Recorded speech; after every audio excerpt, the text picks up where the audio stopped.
Dans le catalogue de l'exposition Ecce Homo de Ernest Pignon Ernest au Palais des Papes d'Avignon,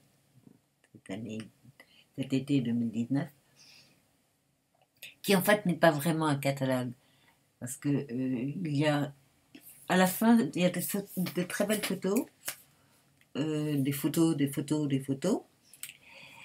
enfin des photos, deux photos, avec un petit répertoire à la fin. Il y a surtout une série de textes avec de belles signatures comme Ernest Pignon Ernest, Henri Pouéco, Régis Debray, Magali Geoffrey, Georges Rousse, Catherine Aglo, bon, etc., etc., etc. Ça finit sur Bergoglio. Puis alors, il y a une photo là d'un homme debout, enfin du dessin d'un homme debout qui commence à décoller d'ailleurs, sur un mur très très très écroulé, très détruit. L'homme en question, c'est Mahmoud Darwish. Et il y a deux ou trois textes qui vont avec, dont un premier est carrément de Mahmoud Darwish, La maison assassinée. Toute la vie d'une maison s'achève en une minute. Assassiner une maison, même vide de ses habitants, tient du meurtre collectif. Fosse commune, des matériaux apprêtés pour élever un édifice au sens. Poème sans importance en temps de guerre. Assassiner une maison, c'est isoler les objets, les couper des noms, des sentiments. C'est le désir de la tragédie d'inciter la rhétorique à méditer sur la vie des objets. Dans chacun, une créature qui souffre. Le souvenir de doigts, d'une odeur, d'une photographie. Les maisons sont assassinées de la même façon que leurs occupants. Et l'on assassine la mémoire des choses. La pierre, le bois, le verre, le fer, le ciment volent en éclats comme des êtres.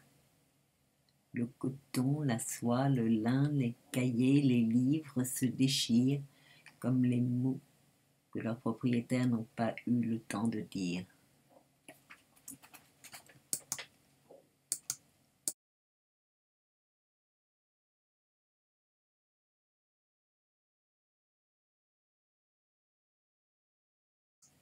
J'ai d'outrecuidance et le faible espoir que les bruits qui n'ont rien à faire là me seront pardonnés. Et puis après un texte assez long d'Elias Sambar, Être à sa place, une scène du beau film de Michel Clelfi, La mémoire fertile, montre quelque part en Galilée une mère et son fils debout face à leur terre confisquée, interdite, entourée de barbelés. La voici ta terre, elle est belle et bien partie, dit le fils, non sans un ton de reproche, comme pour reprocher à sa mère de continuer à mener un combat silencieux, à y croire quand tout est perdu. Bon, et puis en fait, il y a le dernier des trois textes, qui est court également, de Paul Virilio, Murant. Là où s'élève une muraille, il y a une tour.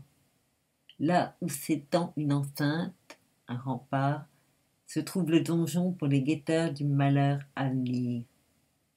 Ernest Pignon Ernest est l'un d'eux, et son hommage à Mahmoud Darwish l'illustre singulièrement.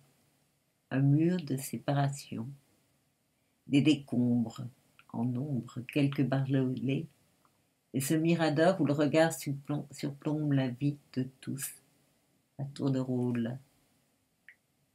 Le mur murant Paris rend Paris murmurant, s'inquiétaient déjà les Parisiens lorsque la barrière des douanes de la capitale s'édifiait alentour. Barrière des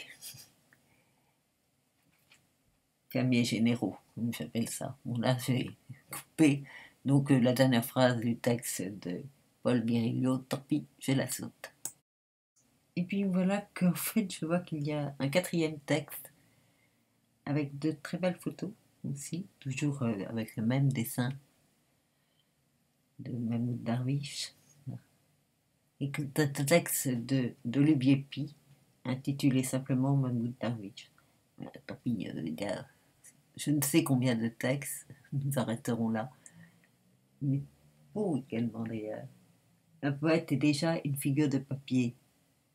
Son éternité légère, comme une feuille attachée qui appartient au vent et au murmure de la terre.